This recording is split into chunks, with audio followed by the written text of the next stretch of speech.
Welcome back, everyone. I have to apologize right now for the noise. I am currently in a new location. I finally made it from Japan to Sicily. I'll be here for the next 3-ish years. So I will be able to now start sharing more. I was sharing before Japanese culture along with my podcast. Now that I'm learning, I'm here and I'm learning, I'm experiencing the culture here in Sicily, I'll be able to include that more. Right now, this is a temporary setup. It is echoey because it's we don't really have much stuff, and we're not set up in the office yet, so you're gonna have to bear with me for a couple months on that.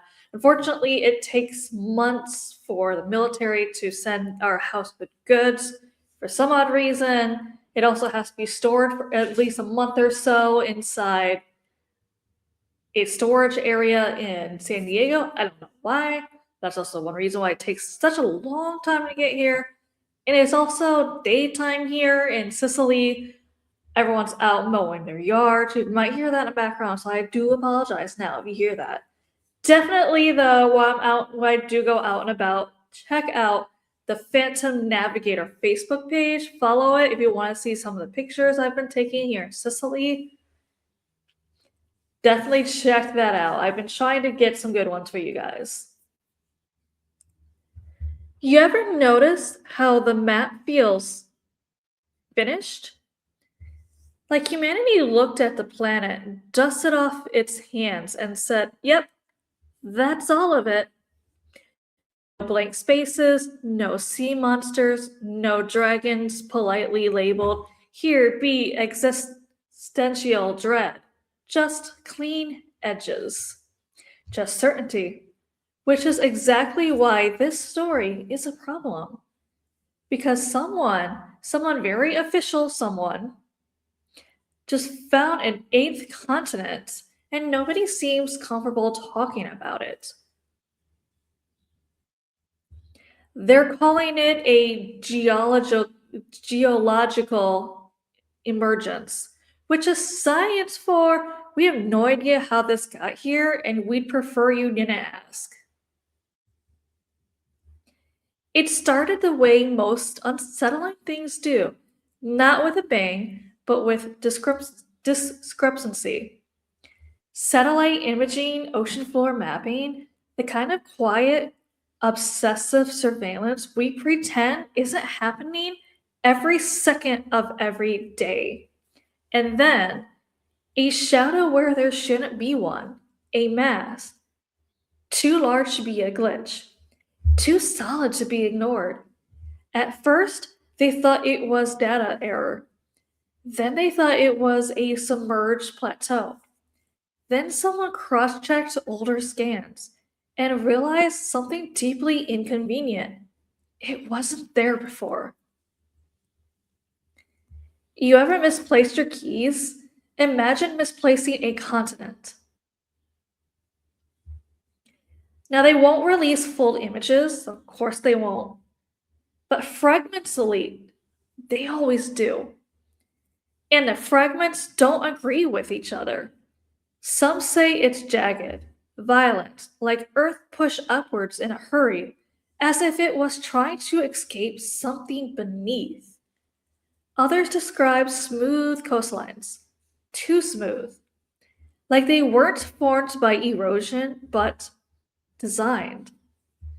One image, my favorite, shows a shoreline that curves inward in perfect symmetry. Not a bay, not a crater, more like a mouth. Smile for the satellite. The interior, dense fog, permanent cloud cover. Infrared scans that heat patterns don't match volcanic activity. They pulse, slowly, rhythmically. Like the land is. No, let's not say that. Not yet.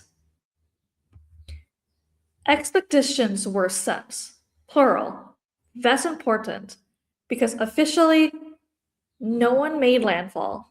Unofficially, 3 ships approached, 2 turned back, 1 stopped transmitting. Guess which one we hear about? The crew that returned, if returned is the right word, reported vegetation unlike anything cataloged.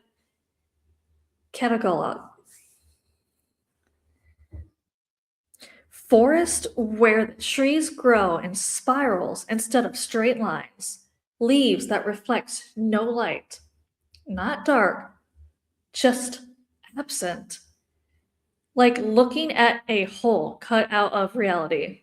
And the animals? Oh, they are animal. There are animals. Of course there are animals. Because the universe has a sense of humor, and not a kind one. Descriptions vary. Creatures that move too smoothly, like frames are missing from reality, birds that don't flap their wings, something large moving beneath the ground, visible only as a shifting of terrain. One crew member described hearing footsteps behind him, matching his pace perfectly for 20 minutes. When he turned around, nothing. That's the worst kind of something. Let's talk about vanishing islands. Because this isn't new. Not really. There are entire land masses that have appeared on maps and then simply stopped existing. High Brazil, Sandy Island. Island sailors swore they saw, charted, named, sometimes even visited, and then gone. No wreckage, no erosion, no polite geological explanation, just absence. So, what if we've been thinking about it backward? What if islands don't just disappear? What if they move? Or worse, what if they're not supposed to stay visible? We already know about hidden continents. Zealandia, a massive landmass mostly submerged beneath the Pacific. Proof that the Earth is perfectly capable of hiding entire worlds just below the surface. Comforting, right? Because that means this new continent could simply be a natural process, a delayed emergence, a geological shrug. Except Zealandia didn't just show up one day. It didn't rewrite maps overnight. It didn't hum. Yes, hum. That's the part they try to bury. Multiple recordings, classified, naturally, picked up a low frequency vibration coming from land masses, too regular to be random, too complex to be dismissed. If you speed it up, it almost sounds like speech. Now we get to the fun part. Because when reality gets strange enough, conspiracies stop sounding crazy. Theory 1. This continent was always here. We just couldn't perceive it. Not with the tools we had, not with the brains we're running on. Something changed. Not the Earth, us. Theory 2. It's not new, it's just returning. There are ancient maps, fragments really, that depict an extra landmass, always in a slightly different place, always labeled with symbols no one can translate. Historians call it artistic interpretation. Historians also used to think giant squids were myths. Theory 3. It's not land, not in a way we understand it. It behaves like land, it supports ecosystems. You can stand on it, but every measurement comes back inconsistent. Distances change slightly depending on when they're measured. Coordinates drift, as if the continent is adjusting itself. And my personal favorite, Theory 4, it noticed us. The survivors, again, if that's the word, aren't doing well. They pass medical exams. Physically, they're fine. Perfect, even. Cleaner scanners than before they left. Cleaner scans than before they left. But they don't sleep? Not really. They close their eyes. They lie still, but their brain activity suggests they're elsewhere. One of them, just one, spoke publicly before being encouraged not to. He said, "It's bigger when you're not looking at it." Sit with that. I mean, hey, best case scenario, new vacation spot. Come visit the eighth continent. Experience landscapes that may or may not be sentient. Try our locally sourced existential dread. No refunds, no guarantees, no accurate maps. In no way to prove you ever left. Here's the thing about discovery. We like to think it's one directional. We find things, catalog them, understand them, control them. But what if discovery is mutual? What if every time we find something new finds us back? The maps are being updated, quietly, carefully, as if accuracy might provoke something. And somewhere out in the ocean, there's a continent that wasn't there before. Or maybe it was. Waiting, breathing, listening. And if it's speaking, we should probably figure out why it sounds like it already knows our names. Sleep well, or don't. It probably doesn't matter. Things we lost to water. Sunken cities. Entire cities have vanished beneath the sea due to earthquakes, rising sea levels, or just really bad timing. Petri, one of the oldest known submerged cities, sitting quietly underwater for over 5,000 years. Streets, houses, all still there. Dwarka, tied to an ancient legends and possibly real ruins beneath the Arabian Sea. Thonis Heraklion, once a thriving port, now a ghost city of statues and temples underwater. Water doesn't just destroy, it preserves. These places are like time capsules, just harder to visit without drowning. Islands that disappeared. Some islands weren't just submerged, they vanished from existence. High Brazil appeared on maps for centuries, then stopped existing. Sandy Island was on maps until 2012. Scientists went to find it. It wasn't there. Not underwater, not anywhere. During the last ice age, sea levels were much lower. When glaciers melted, entire regions vanished, like Doggerland, once connected to Britain to main Europe. Now it's under the North Sea. Asian coastlines all over the world are now dozens of meters underwater. Imagine entire forests, rivers, and human settlements just swallowed. Things we found because of water, shipwrecks and hidden treasures. Water hides things, but also protects them. RMS Titanic, found in 1985, perfectly preserved in eerie silence. Antique Antikythera mechanism pulled from a shipwreck, basically a 2,000-year-old computer.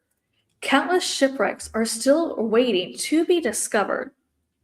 The ocean is basically the world's largest museum with terrible lighting and crushing pressure.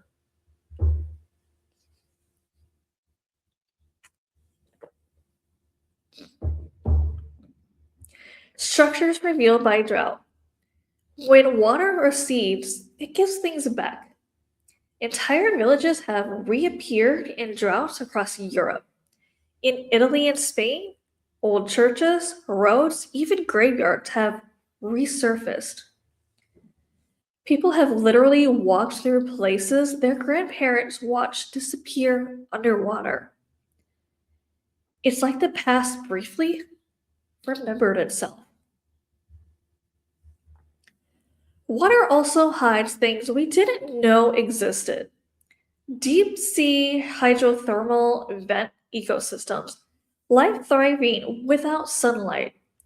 Underground rivers and lakes inside cave systems. Entire species discovered in places we assumed were lifeless. Turns out, water doesn't just hide history, it hides possibility. Here's where it gets unsettling. Sometimes we're not sure if something was lost, or if we just stopped being able to find it. Shifting sandbanks can often bury and uncover structures repeatedly. Underwater landslides can erase entire areas overnight. Optical illusions and mapping errors have created ghost landmasses, and occasionally we discover something in a place we already looked. Water doesn't respect permanence. It edits the world constantly, deletes coastlines, archives civilizations, leaks secrets back out when it feels like it. So yes, we've lost things to water. We found things because of water. And there is a very real possibility that right now there are entire chapters of humanity, of human history, sitting quietly beneath the surface, waiting for the tide to make a mistake. The ocean has black holes, sort of. Not actual black holes, but there are places where water behaves wrong. Underwater waterfalls. The Denmark Strait Cataract is the largest waterfall on Earth, not on land, underwater. It's caused by cold, dense water sinking beneath warmer water, creating a vertical drop over 3 kilometers. That means the ocean has cliffs you can't see and waterfalls that fall forever in the darkness. There are lakes beneath the ocean. Yes, lakes. Under the sea. Brain pools. Found in places like Gulf of Mexico or Gulf of America, whatever you want to call it now. Super salty, dense water forms pools that don't mix with the ocean around them. They have shorelines, waves, even surfaces. But if a fish swims into one, it it its life ends almost instantly. The ocean has places that are so alien, even the ocean rejects them. Structures that might not be natural. the Yonaguni Monument. Off the coastline of off the coastline of Japan lies a Yonaguni Monument. It looks like a massive stepped pyramid. Geologists say natural formation, others say ruins. Everyone agrees on one thing. It looks too intentional. The ocean makes sounds we can't explain. The bloop. In 1997, NOAA recorded an ultra low frequency sound so loud it was detected thousands of kilometers apart, nicknamed the bloop. It didn't match any known animal or machine or geological event. Later explanation: ice movement. Sure, because ice definitely screams. So, what do you think it could be? Creatures that shouldn't exist, but do. Deep sea giants. The giant squid was considered myth for centuries. Anglerfish created their own light.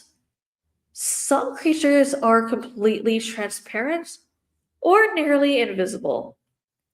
We've explored more of the moon than the deep ocean. Let that sink for a second. Is there a reason why we stopped going and trying to discover more in the ocean?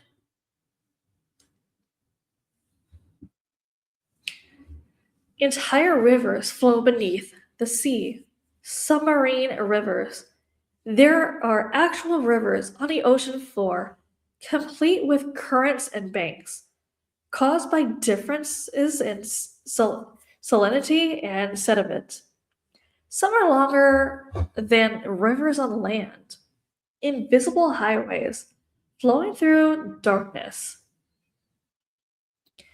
Ancient tools where humans weren't. Stone tools have been found underwater in areas that shouldn't have been inhabited, at least according to standard timelines. Suggest early humans lived in now submerged regions far earlier than expected, which means we didn't just lose places, we lost chapters. Memory of water. This one sits right on the edge of science and speculation. Some experiments have suggested water might retain structural memory of substances once dissolved in. It's controversial, highly debated. But if it were even partially true, every ocean would be an archive.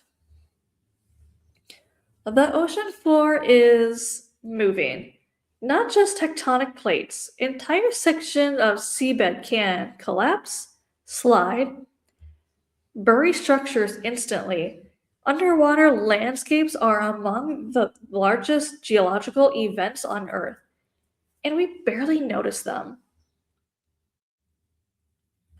We like to think of discovery as progress, a straight line, from unknown to known. But the ocean doesn't work like that.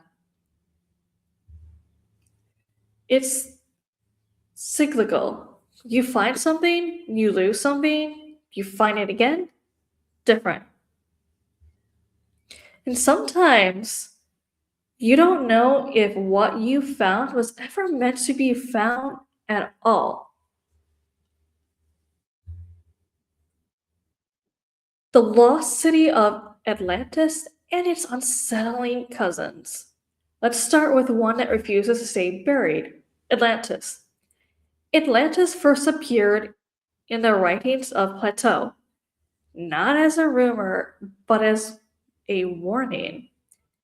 A powerful civilization, advanced, wealthy, arrogant, and then, in a single day and night catastrophe, it sinks. Gone. Here's the uncomfortable part. Plato didn't Plato described it with specifics, rings of water and land, advanced engineering, a naval power beyond its time. Too detailed for a throwaway metaphor, too convenient to fully believe. Atlantis isn't scary because it sank. It's scary because it sounds like something we would absolutely do again. Because Atlantis wouldn't would easily because Atlantis would be easy to dismiss if we didn't keep finding things that look like footprints. Thanos Heracleon, a real city, a thriving port, swallowed by the sea over 1,000 years ago. Statues still stand where they fall, as if the city didn't decay. It just stopped. Petri, a 5,000-year-old city with streets, buildings, even a layout that looks eerily modern. Not mythical, just forgotten. Yonaguni Monument. Looks like a sunken temple, or a pyramid, or a staircase to somewhere we don't understand. Science says natural rock formation. Your eye says that's architecture. Doggerland. Not a city, an entire world. Forest, rivers, human life, now buried beneath the North Sea. We didn't just lose a place. We lost a continent-sized memory. Lemuria. A theoretical continent proposed to explain biological mysteries, later adopted into mythology. Sound familiar? Science accidentally creates myths sometimes, and myths sometimes start from science. Here's where it gets interesting and slightly uncomfortable. We have real cities that sank, entire land masses now underwater, structures we can't fully explain, myths that describe events that actually happened.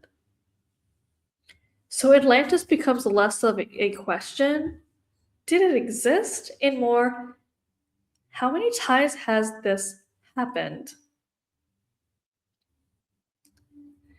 Some of the theories. Let's lean into the shadows for a moment. Atlantis was real, just misplaced. Not one city, many. Different cultures remembering the same kind of disaster. Earth doesn't erase things cleanly, it leaves fragments, stories, warnings disguised as legends. We're standing on the next Atlantis. Sea levels are rising, coastal cities are expanding. History has a sense of repetition. We don't need to find Atlantis, we're currently building it. Atlantis wasn't destroyed, it adapted. There are theories, fringe, yes, but persistent. Atlantis didn't vanish, it moved, or went deeper, or changed form. If that sounds ridiculous, remember, we discovered ecosystems that don't need sunlight. Creatures that generate their own reality through bioluminescence. Entire environments we didn't think were possible. So the idea that something survived underwater isn't the craziest part. Civilization rises, civilization gets comfortable, civilization forgets it's standing on something that can shift, flood, or collapse. And then water remembers. Atlantis didn't disappear, it just became harder to recognize.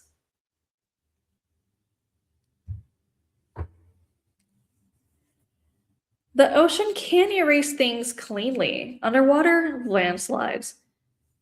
Around 8,000 years ago, The Storega slide triggered a tsunami that wiped out a huge part of northern Europe. It's likely finished off what remained of Doggerland. Here's a part people don't dwell on. It didn't leave ruins, it didn't leave wreckage, it buried everything under hundreds of meters of sediment. Entire human landscapes can be deleted without leaving anything for us to find later. Did you know the ocean floor has a dead zones for sound? There are regions where sound behaves so strangely it gets trapped and travels for thousands of kilometers. Known as the Sofar Channel, sound can enter it and never really leave, which means if something made noise down there, we might still be hearing it, just stretched across time. Methane explosions can sink ships instantly. Gas blowouts. Methane trapped under the seabed can suddenly erupt. When it reaches the surface, it reduces water density. Ships don't crash, they don't break, they just lose buoyancy and drop. Some theories about the Bermuda Triangle lean on this, not supernatural, just physics behaving at the worst possible moment. The oceans doesn't need monsters, it already knows how to swallow you whole. We found human traces way too deep. Tools and bones have been discovered in areas now far underwater. Suggest humans lived there before sea levels rose. But here's the uncomfortable angle. Some finds don't nearly match expected timelines, meaning either we're underestimating ancient humans or we're missing entire chapters of human history. And missing chapters are dangerous because you don't know what they were trying to warn you about. Some ruins keep getting reburied. Certain underwater structures don't stay visible. Sands shift, sediments move, currents cover and uncover the same site repeatedly, like the ocean is editing access. Not destroying, not preserving, just controlling visibility. The deep sea is basically untouched. Exploration gap. Over 80% of the ocean is still unexplored. We have better maps of Mars than parts of our own seafloor. Let that settle properly. There could be entire structures, ecosystems, even geological anomalies, and we wouldn't know. Some sounds are never fully explained. We talked about the bloop, but it wasn't alone. There were others. Julia, upsweet, slow down, all recorded, all partially explained, none completely satisfying. It's not that we have no answers, it's the fact it's that the answers feel incomplete. Here's where everything converges. We have civilizations lost to rising water, land erased without trace, structures we can't fully explain, sounds we can't fully identify, vast areas we haven't even looked at, and we assume the unknown is empty. That's the dangerous assumption. Maybe Atlantis isn't terrifying because it vanished. Maybe it's terrifying because statistically it shouldn't be unique. The Earth has reset coastlines before. It has erased cultures before. It has hidden entire landscapes beneath water before. The real horror isn't that we lost something extraordinary, It's that we might have lost it so many times that we call it history, that what we call history is just what happened to survive the last flood. We draw maps like they mean something, like lines can hold the world still, like naming a place makes it safe. But the ocean doesn't care what we call things, it doesn't care what we remember or what we forgot, because it's very good at both. Somewhere beneath the surface, there are cities that once had names, streets that once had footsteps, voices that once believed they were permanent. And now, they are pressure, they are silence, they are memory without a witness. And every now and then, the water moves, just enough. A structure appears where there should be none. A coastline shifts. A signal slips through the dark, and we call it discovery. But discovery assumes it was lost. What if it wasn't? What if it's just waiting? Waiting for us to reach the same point, build the same cities, make the same assumptions, and stand once again exactly where the water remembers. Because the ocean doesn't forget, it archives, it buries, it edits, and sometimes, very rarely, it gives something back. Not as it was, but as a reminder. So if one day something rises where nothing should be, a coastline that wasn't there yesterday, a structure no one built, a landmass no map can explain, don't ask where it came from. Ask instead, how many times has it been here before? And why it chose now to come back. I'll see you next time.